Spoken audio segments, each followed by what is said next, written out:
us what part of the show makes you laugh the hardest. And we'll start with our director, Caitlin Papp.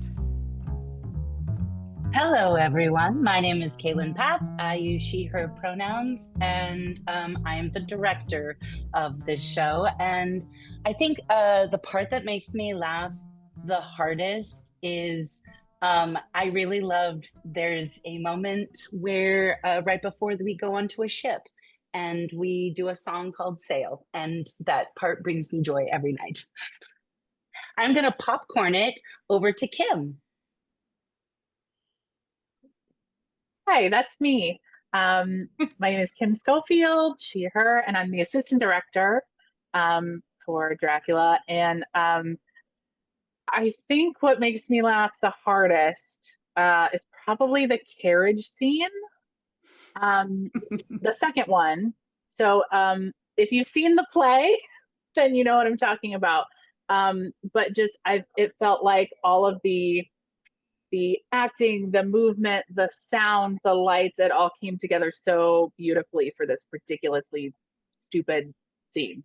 So it makes me laugh. And I will throw it over to Nick.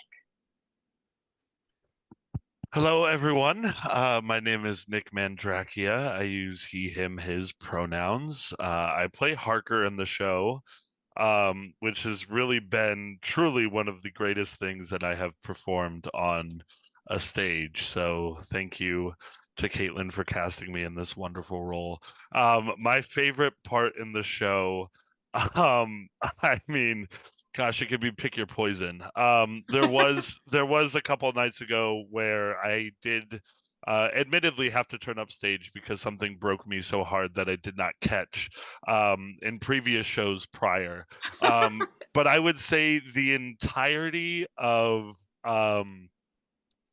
the party scene, scene 4 for our show specifically, where we meet Dr. Westfeld for the first time, that entire scene, from Eddie talking about baking to Maria's fantastic physical and facial reactions that she has to certain things, to Matt, who just I can't be with him on stage anymore because he makes me laugh too hard.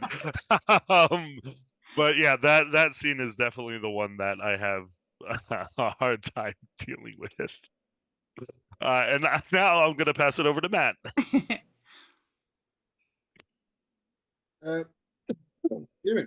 Hello, I'm Matt Regan. I play Dr. Westfeld and Renfield. What was it? He, him, his pronouns. And we're just talking about what we think like a scene in the show that makes us laugh. Yeah, Right? what's there? Okay. Yeah, what makes you laugh the hardest in the show? If you can pick one, that may be hard to do. Oh my gosh. There's one that gets me because I'm backstage and I'm allowed to laugh backstage. I had a realization about one of the scenes the other day where Dracula's putting the moves up on Jonathan and they start like what's the word, straddling each other and just having a total blast with that. But there's like a conversation that leads up to it where I realized, like, wow, this could be a conversation on Tinder. Like like this could be a text exchange on Tinder where it's like, oh, you are really cool, you know that? Do you realize how cool you would be? Oh, I'm not cool. That's because you're hot. Oh, damn, Dracula's got game. So that was kind of a fun realization I shared with Doll and Maria the other night.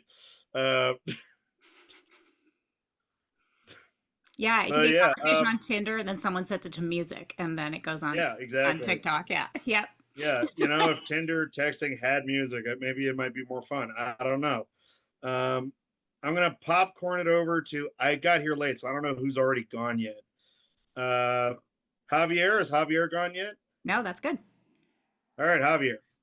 I've not gone. Hi, I'm Javi. Most people call me Javi. My name is Javier de Guzman. Any pronouns are fine.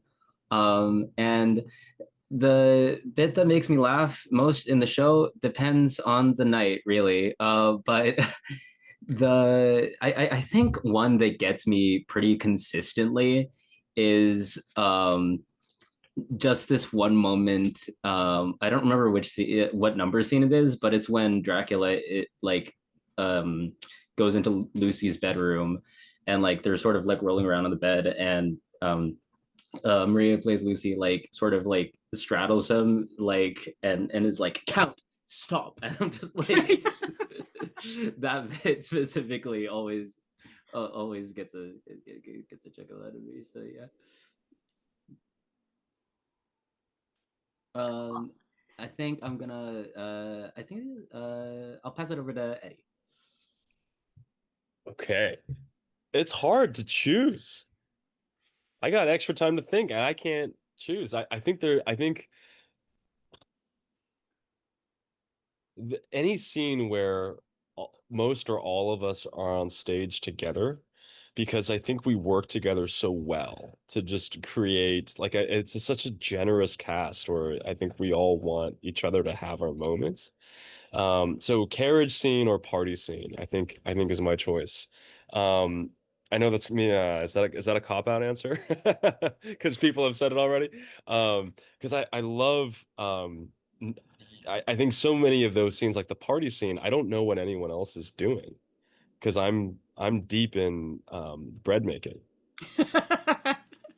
I'm deep in it. So everyone else is behind me, and so it's like I am hearing from Nick basically about how this is breaking him, and I won't even know till I see a recording of the show. Eddie, you need to tell us which part you play. Oh, that's right. Eddie Zhang, he, him, Dracula. I mean, as if anyone didn't know, you know. And we've got some other folks. Unfortunately, Maria Marquis could not be with us tonight. Oftentimes our artists have conflicts, but I've got some fun pictures of her that I'll pull up. Hi, y'all. My name is Noah Luce, he, they.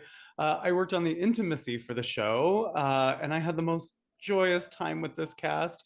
My role is also just super fan. I just want to make that really clear, super fan of this cast. And my favorite moment, honestly, just because I'm out in Michigan for my job, and I didn't get to see the play on stage, I have to say one of my favorite things ever was choreographing, speaking of Maria, motorboating Eddie, because that was such an inversion of gender and stereotype. So it was such a blast. So that's probably my favorite moment. Nice. Thank you for being here from Michigan, and stay on because I definitely want to talk about fight choreography and intimacy. Yeah, I mean this is such a physical show, and I could just tell that all of your work was so woven together: the fight choreography, the intimacy, the choreography from, and I just forgot her name because I haven't. Kyoko. Yes, such good stuff. And Ben Hemmon, our illustrious stage manager, is on. He doesn't have his camera on, so I won't embarrass him. Yeah, but I'm here. Wonderful. Ben, what moment makes you laugh the most? Well, actually, it's not the one that makes me laugh the most. It's the one that keeps me in the most suspense. Is wondering what they're going to do this time when they hear the wolf howl. Yes. That's great. Love it. And I see we've got Karsten, our lighting designer, and we've got Dal Picotto. Yay, we've got lots of folks coming in. And Lisa Millette. Yay! Karsten, introduce yourself. Tell us what you do, and even though I just said it, and what part of the show makes you laugh the most. All right. Hi, I'm Karsten. I'm the lighting designer. He, him. Parts that make me laugh the most. That it is a close call. There's a lot of them. And this, I somehow the first thing that came to my mind is Dolls line I like to watch for some reason. But then close runner-ups are the two reveals, like Dracula reveal and Harker's reveal later on in the crypt, and the bread making, and there's just so many of them. So many. I also like when Maria says, "It's a small town." That's another one of my favorite moments. And we have Doll here. Doll, introduce yourself. Tell us what part of the show makes you laugh the most. Hi, everybody. I'm Doll. I play Mina and Dr. Van Helsing in the show. The part that makes me laugh the most? You can just pick one. Oh, my gosh. There's a moment. I'm standing behind Maria, and she does her, thank you, everybody, for coming to my my engagement party, and she does this like every single ingenue move that you could possibly do with a turn, where it's just like, I mean, it's like a master class in the parody of the ingenue, and because she does every single one, and I can't ever stop watching her do it. It's magnificent, absolutely magnificent. Agreed. Absolutely. And Ms. Lisa, would you like to introduce yourself and tell us which part makes you laugh the most of this show? Oh my goodness, I can't pick one. So funny. I'm Lisa Millette. I'm the executive artistic director for City Lights. She, her pronouns. Um, I mean, it's so funny. When Maria kisses Eddie's chest, I die every time because of that sort of like, I'm not going to do it. I'm not going to do it. I can't help myself. Oh my gosh, I just did it. It is so funny. I also, like Karsten, truly find so much joy in both reveals.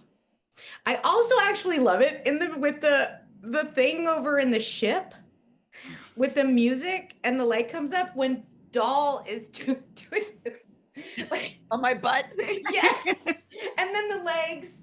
Oh my gosh. I think that is so hilarious too. There's so much going on there. That's another one of the reasons I want to see. I wish I could see the show again because there's so much happening when the lights go. So it is so truly funny. I've been telling folks, I say it isn't what you normally see at City Lights, but you will love it, and it is still very City Lights. And I also say, just beware that just when you think they've gotten right up to the line, they will cross it. Caitlin's nodding proudly and dancing. Yay for our director. Us? Never. Very nice. Thanks, everyone. We've got such a nice turnout here. I want to say to our audience members, if you have not seen the show yet and you are concerned about spoilers, everyone's been really great so far about not doing any spoilers. If you're concerned, just put a little note in the chat and we'll be extra careful. I recognize a lot of the names. I know a lot of you have seen the show, but if you are concerned about that, just let us know and we'll be even more careful than we've already been. Thank you. And I am going to pop that photo back up of Maria, our dear Maria, who could not be here tonight. I love this one. I can't remember who said it to me. Maybe it was Maria herself who said that when she plays Kitty, Kitty is more herself and Lucy is acting. Caitlin's nodding. Yeah. Maria is, she plays the ingenue and the brilliant earth scientist. And then she also plays the kleptomaniac maid. And I absolutely love it. I'll be putting a bunch of pictures up tonight. These are all taken by our wonderful company photographer, Christian Pizzarani, who does wonderful work for us and many other companies in the area. And I'm a little concerned about Doll's health here. It totally looks like she's being smothered by this feather duster. I love that moment because she comes right up behind me, and when I turn my head, my nose is literally like right in her stomach, and then she starts feather dusting everywhere. It's, again, just a magnificent little moment that makes so much, it just makes everything better. It's so good. It's so good. All right, well, I have a bunch of questions to ask folks. Those of you in the audience, we will open it up more widely to audience questions later, but if you have a question that just can't wait, raise your hand or put something in the chat.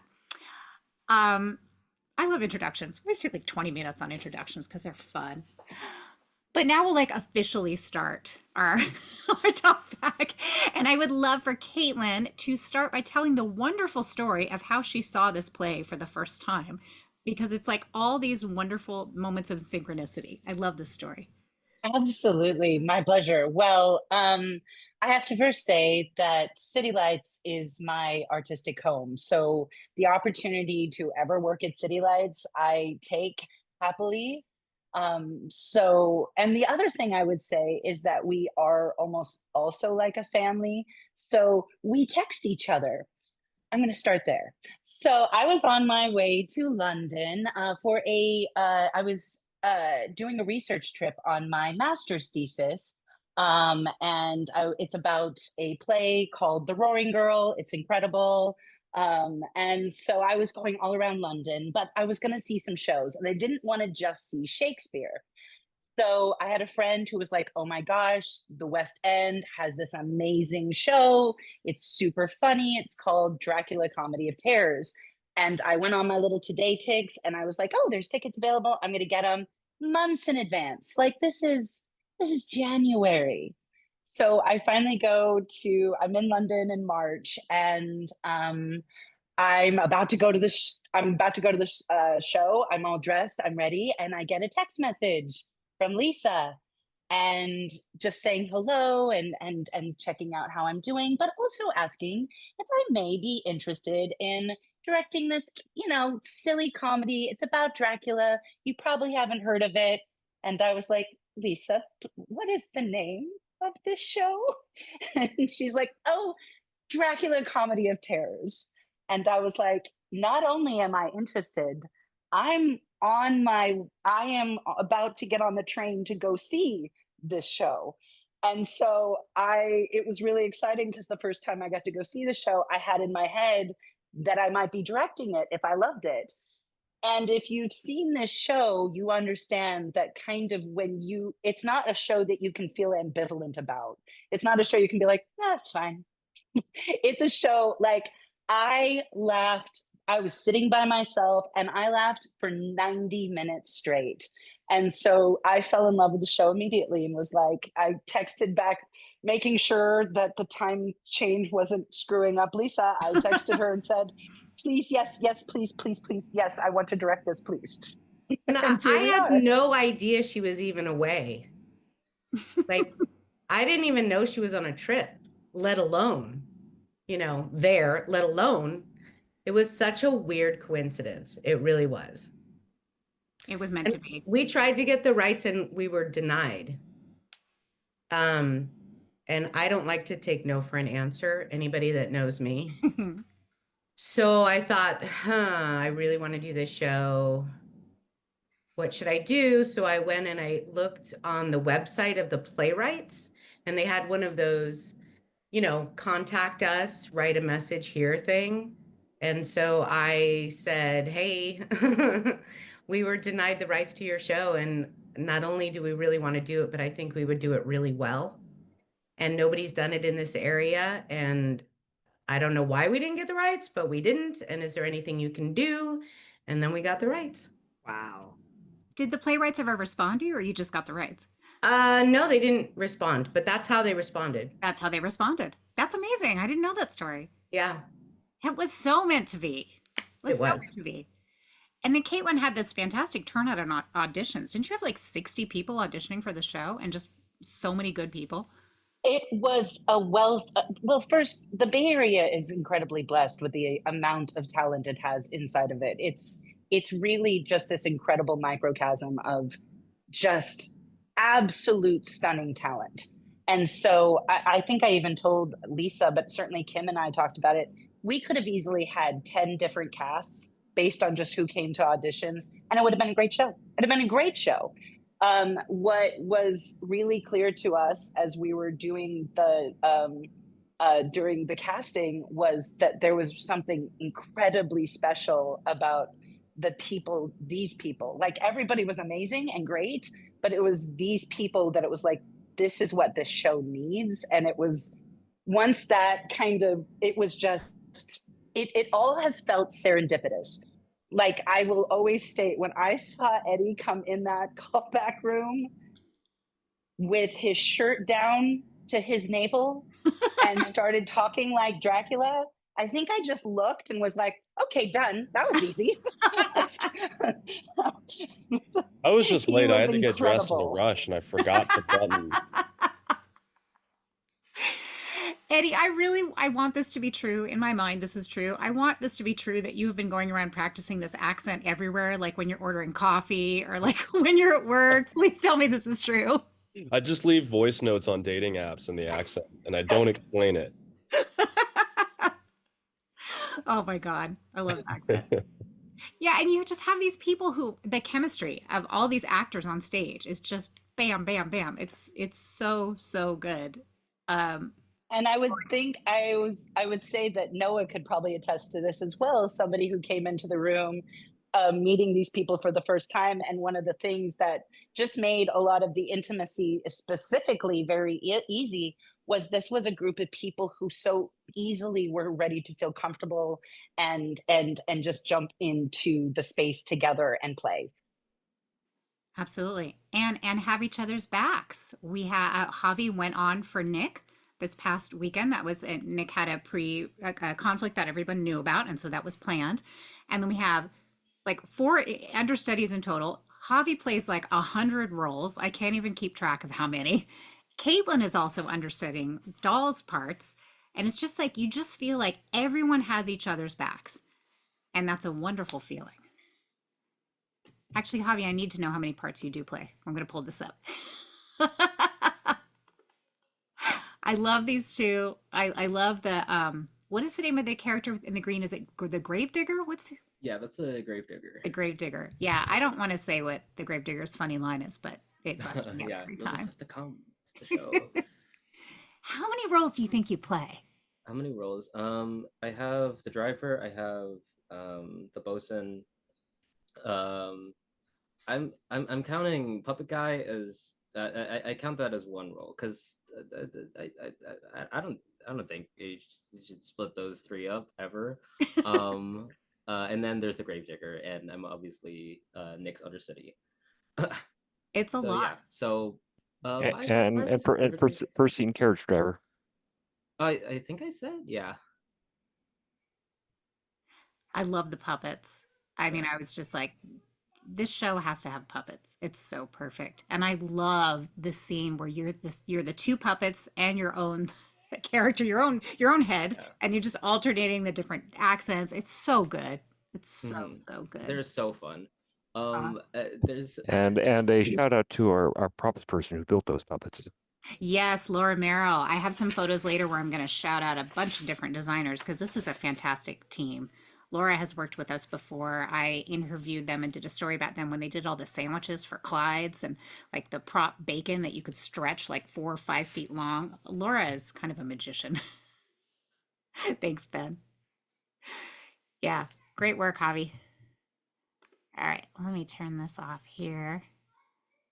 I had sort of an order of questions, but I always go off. What should we talk about next? Let's see. Oh, Matt. This is okay. So another one of my favorite moments, and it's not this one. I do love this picture. I've pulled a bunch of these pictures that the artist may not have seen because I haven't put them out on the website or anything. And I just, that's a moment. That's a moment. And the thing that makes this photo is that the curtains are sparkly. I've never seen what I look like in this scene. Like, whenever I have that wig on, my biggest concern is just making sure it stays on my head. There's like 4 clips in this thing that I also have to take off very quickly for a lot of these changes. I've never seen what I look like on stage with that wig on. Oh, well, I'm sure I can show you some photos of the full costume as well. I just don't think I loaded them up, but there you go. There is a moment, and I don't want to give too much of this away, although I think everybody on this call has seen the show, when Renfield falls out the window, and then you come back and you're someone else, and it's just like, that scene is that bit is so good. It is so good. Was that just one of those things, Caitlin and Matt, that you like ran that and it was like perfect the first time? I mean, it just seems like it must have been. No, I made him run a lot farther. I used to make him run all the way through the entirety of the dressing room. I was gonna say, I used to be screaming like for a way longer time, and I don't have that much lung capacity, so I kind of cheat a little on the scream where I started including like some impact noises, like I'm hitting things on the way down, just to give myself a chance to breathe while I'm doing this. It used to be way. First time we ran it, we had to stop rehearsal. We were laughing so hard because you were screaming for so long, and we didn't expect you to go into the next character so smoothly. It's so smooth. So yeah, we were just on the ground for like 5 minutes. It's a fun one. It's a fun one where as soon as that scene's always over, though, I'm just like, I need. Wait, you just screamed for like 5 minutes. Oh, you lose your voice? Maybe you didn't cut out. You just lost your voice. It's so good. I love that the audience gives you applause at the end of that moment, because I'm like, oh good, he can breathe. Yes. I am deeply I was like, yeah, thankful keep for it that going. applause for two reasons. One, because I know I did it And you well, and deserve it. two, because it lets me freaking breathe. Yeah. I didn't even think of that. That's so good. Doll, I have another favorite moment. I think I'm just basically telling all my favorite moments, and that's why I get to run these things. This one, the fact that you are biting the fan is so stinking funny. There's just that moment, Caitlin's falling over. You're just being swept off your feet by Dracula. Doll, why are you eating your fan? It's so great. Please tell me. It sort of grew. Is this moment where she says, she's been riding horses for years and she's trying to do it in a flirtatious manner. And it has in the script, I think, making a horse noise. And it sort of, I think I felt uncomfortable with that to begin with. It's just one of those things I was like, this is an awkward noise. I feel awkward doing it. So I'm just going to go in 100% and dial it up even more.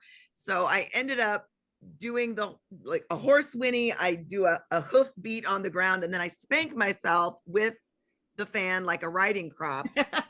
And then afterwards, that's my flirty bit, putting it in my mouth. What was funny about this pink fan no longer exists. I broke it on my butt the night Javi took over for Nick. That was the night when everybody broke something, and mine was my fan. Aww. On my butt. So now we've got a different fan that says spoiled bat on it, but I'm trying to get another pink one. Spoiled bat. I love that scene because I feel like the first time I read it in the script, Dracula's not saying much. And I almost assumed it was like kind of dismissive, but then the way Dahl does Mina is like you cannot ignore what is going on. And the way the scene goes now, it's like Dracula's like impressed. Yeah. Like I love that. That is a woman of commitment. Which I think just draws her in more. Like she's like, oh, I'm making headway. Yeah. He's responding. But I do like, yeah, because in the script he says understood, but it's just sort of like it doesn't feel like there's anything really behind it. But yeah, now it's like understood. Yeah, it's like, there's some respect there. I got you, girl. Okay. Yeah. No, and I love that moment now. And it's funny because sometimes those things come out of things that you're uncomfortable with. And so it's easy to try to shy away from those moments that make you feel uncomfortable. And you're like, well, maybe if I downplay it a lot, people won't notice, or I won't have to really, but I've found it just through experience that you're like, oh, this really makes me uncomfortable. All right, let's put everything in. Let's do more. Let's do more, and let's just do it. Especially with this cast, you can't really go halfway with anything with this cast, or I mean, the direction, anything. Caitlin never let us get away with anything halfway. If she thought you were, she would come up with something else for you to do that could conceivably be worse. So you better go. I loved seeing. Doll, I've mostly seen you as a serious actor playing a serious role.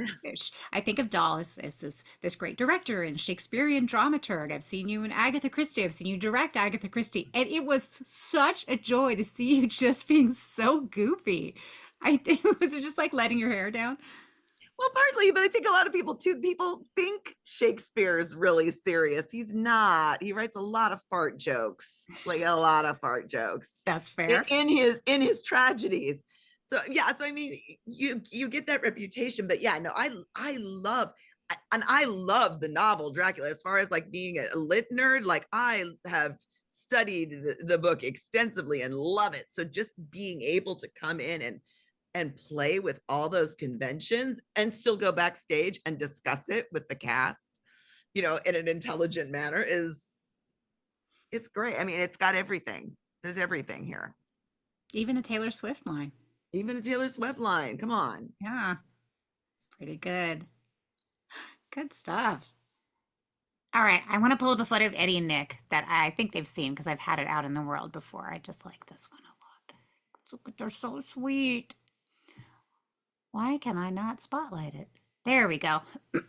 Yeah, my only sad part about this is we shot the photos this night when there was extra fog on the stage. So the photo's like slightly fuzzy.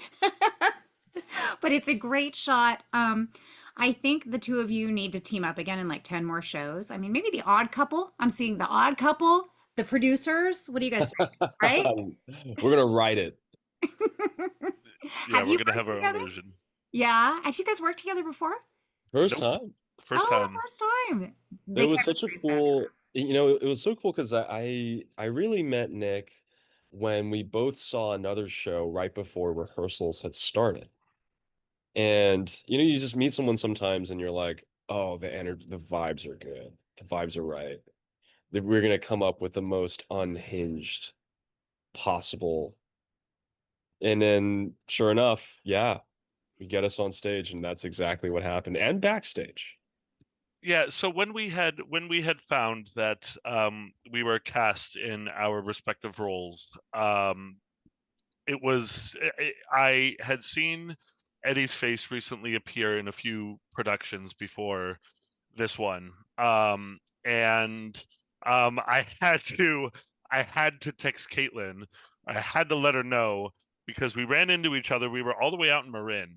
We were watching a Shakespeare show, and Eddie, he walked into the amphitheater, and every single light like just suddenly showed up on him. The sun was shining on him. It was like glitter all over the place, and it was just when he walked in, and oh my god, I had to let her know. I was like, yeah, okay, this is the most attractive human in the entire Yeah. universe.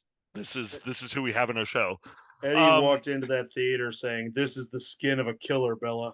Yeah, but it was also just like in talking with him, you know, he's just one of the most genuine people. He has helped us through a lot of things in our rehearsal process, whether it be something extremely challenging or just having a load of fun. He's just that person that you could talk to about anything.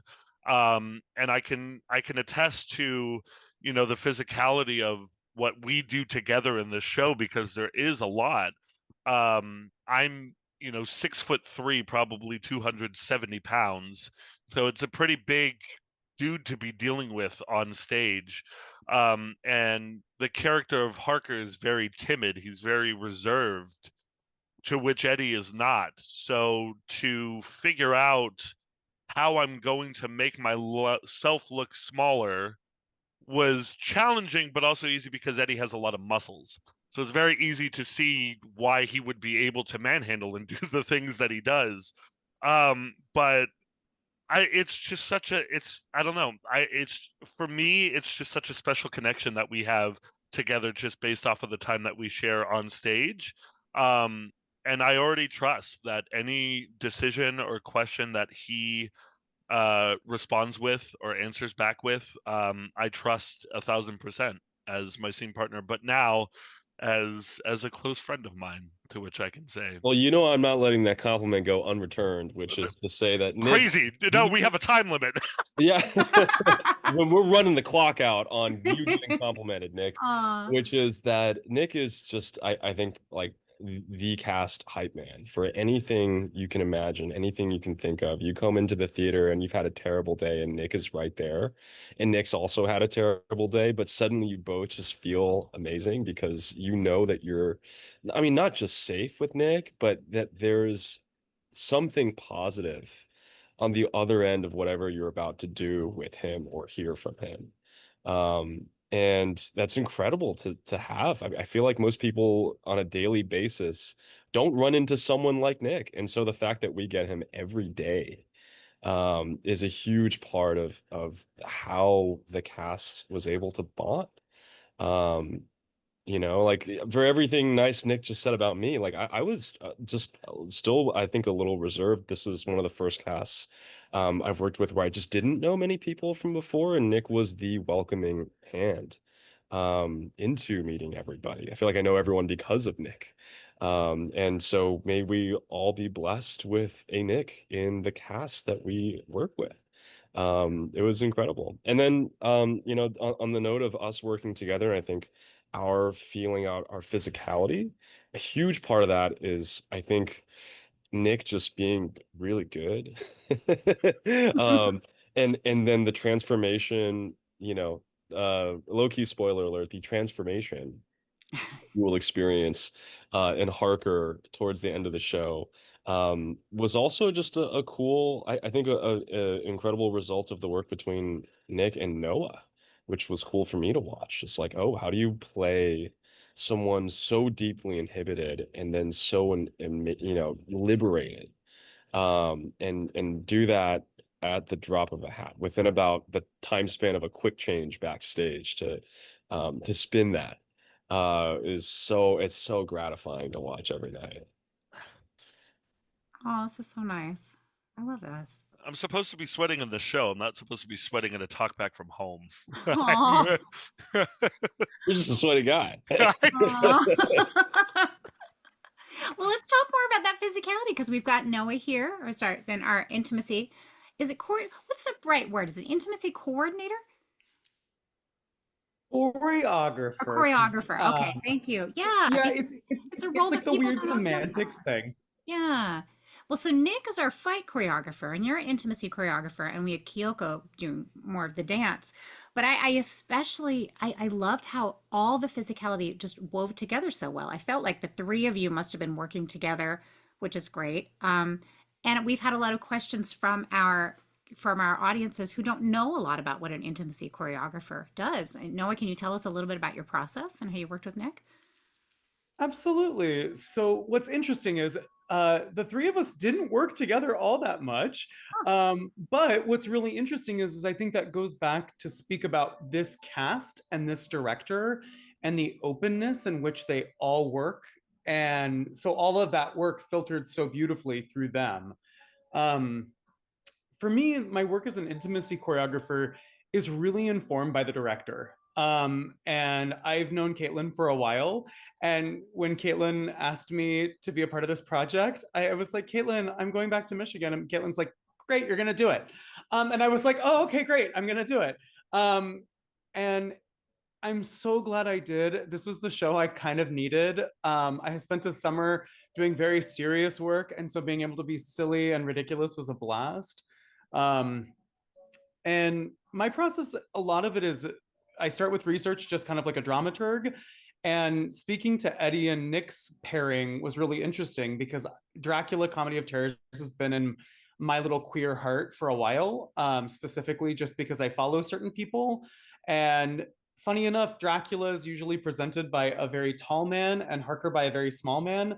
And so it was really exciting seeing the difference in that, and being able to play with that and turn that kind of stereotype on its head, if you will. And so for me, a lot of what I do is my work with actors is to come in, help them explore their own boundaries and then choreograph to their boundaries. And then I have a Dracula who says, in this circumstance, I don't have any boundaries with these actors. So that was a fun green light to get. And then Nick was like, I don't have any boundaries either. And that's not normal. And it's totally great when actors do have boundaries, but it's also really freeing when the actors are like, great, let's just play and figure it out. And Caitlin basically gave me carte blanche to go where I wanted, which was to go as crazy and as fun and as big and as beautiful as we did. And I'm just so grateful to everyone for allowing the space for that work. And for every show I work on, I really love to sit in different artists' work. And so the one that I went to before I went into the rehearsal with Caitlin and the team was I spent some time with Mel Brooks and Madeline Kahn, and and I really wanted to embrace that type of physical storytelling, which for me, I do a lot of as you had said, I think about Dahl earlier, I do a lot of very serious Shakespeare, even though Shakespeare isn't serious, but I do a lot of perceived serious Shakespeare. And classical work. And so for me, I was like, oh my gosh, yes, a chance to totally depart from that, do some weird things. And one of my favorite moments was working with Maria and telling Maria, you don't want this, but like, yes, no, I can't. Like the very fake thing. And just Maria being like, oh yeah, on that, check. So it was just truly, for me, what I always say about intimacy choreography is it's the same sort as fight choreography. It's just the other side. Because fight and intimacy, it's both a passionate moment and an exchange between two or more people in which they're trying to get something they want. And so it's really fun working on that. And it was just really fun working on it with you all. So thank you. Well, as our Lisa Millette said earlier, we hope you come back and work at City Lights again. Oh, Because I know anytime. people have been, all the actors have been saying how much they love working with you. Oh gosh. Thank you. That's so great. Can I actually add a story to this? Please do. So it was so funny. As Noah said, we got this wonderful like 3-hour rehearsal with Noah in the room. It was fabulous. Really got to work with the actors. It was amazing. And then Noah kind of checked in with us on Zoom, but what started happening is because these actors felt so comfortable, they started adding their own intimacy. And so I'll never forget, there's a moment in the play that it says like, Harker and Dracula have a moment. And I was like, okay, do you want me to choreograph that or you two are going to figure it out? And Nick and Eddie both were like, no, please, no, we want to. No, not, let us do that. And I was like, okay. And so it passed and I was like, okay, so what is it? And they're like, no, we're going to give it to you. Don't worry. And what it ended up being is like kind of another moment of intimacy. And I loved it. And it was just so great because it was something they created and brought into the process because they feel so comfortable and secure and know each other's boundaries. So when actors are able to even start playing within that world and not like having it to be, okay, this is they were able to choreograph that, bring it to me and say, what do you think? Was so cool. And it is one of my favorite moments. It's when Eddie kisses Nick's cheeks once, twice, and then goes like he's about to kiss him. And Nick goes, ah. I love that moment. And they Well, add Really I just want to add, Caitlin, like that's to me, like, you know, a lot of people think intimacy choreographers are sex police. And I absolutely want to abolish that viewpoint. That is not what we're there to do. You know, my big thing and my big stance, as Caitlin knows, is like, if actors are empowered to work together, they're going to create wonderful choices. Like I'm all there to support it because it's not like fight where metal's coming at your face or a fist is coming at your face where we really have to think about safety, right? Intimacy is all about how do these two characters interact through their bodies and their movements. And sometimes you need that support person who's really there watching because somebody may have a lot of boundaries, and that's totally great. But then you have a situation where you have a Nick and Eddie where they're like, yeah, we want to like explore this ourselves. And that's also really, really beautiful. There was a moment of choreography where I came back in on Zoom to work with the understudies and they had added some stuff to what I had made. And I was like, oh yeah, that's flippin' fantastic. But try this, this, and this too. And then we built it again. And, you know, to me, that's the act of collaboration. And that's, at least for me, why I do theater, is I want to collaborate and tell the best story we can. Thank you. Wonderful. Do any of our audience members have questions? It's okay if you don't. That's fine. But feel free to type some things in the chat. Let me just see if there are things in the chat I should say because our YouTube audiences later won't see this. Oh yes, Damien said, Nick is kind of annoyingly a good guy all around, LOL. Yeah, pretty much. That says it. Caitlin says their bromance is beautiful. And Dahl suggested that the two of them do Rosencrantz and Guildenstern Are Dead. Oh, that's a great show. Oh, that's a great show. I second As long the as motion. Dahl or Caitlin play the not the player king, the player queen, because it should be the queen in the show. Why not both? Why not both? Uh, A duel. Oh, we're making plans. That'd be awesome. Very nice. Very nice. Dan just sent something into the chat. Dan would like to know, Hobby, have you ever been a puppeteer before? Was it hard to switch accents so quickly? Love the humor in the moment when the three of you attempted to exit the stage. I won't spoil more than that. So, Hobby, have you worked with puppets before, and what was it like doing all the quick switches? I personally have not handled puppets on stage before. Um, I might have owned like a toy like Elmo or something like as a child. Um, uh, and I've worked with I was in Little Shop of Horrors, so I've like seen people like work those types of things. Um, but no, I have not ever done puppetry in a show before, so this was really fun. I really like it. Wasn't like there's it's a lot more than just like doing this. I've started to notice there's a lot more you can like finagle with that. As for the accents, yeah, it was it was pretty hard to switch accents so quickly. Surprisingly so. I came into the table read and I was like, oh, I can probably do that. And then I was like, oh shit, that's the other character. And no, that's yeah. But yeah, by performance I got the hang of it. Yeah. It's like it becomes sort of like just like most things, it just becomes part of the flow of it. You stop thinking about it after a while. Um yeah, as I think that's the solution for a lot of the like hard things people have questions about. It's just like, oh, it's just like a thing that's happening now, you know? Yeah, just keep doing it. Nice. Mm-hmm. I want to give a couple of shout outs to our designers with some pictures that I loaded in here. Our gorgeous, gorgeous set designed by Ron Gasparnetti, our resident scenic designer. Absolutely gorgeous and beautiful lighting by Karsten, who you saw on earlier. I have a couple of lighting photos. This one is just, it's so atmospheric and beautiful. I'll pull up the other one here.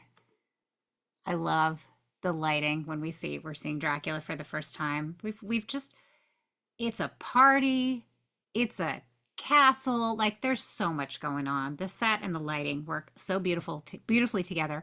And as we mentioned, Laura Merrill done a ton of cool props, and I really, really love these eyes of the wolves.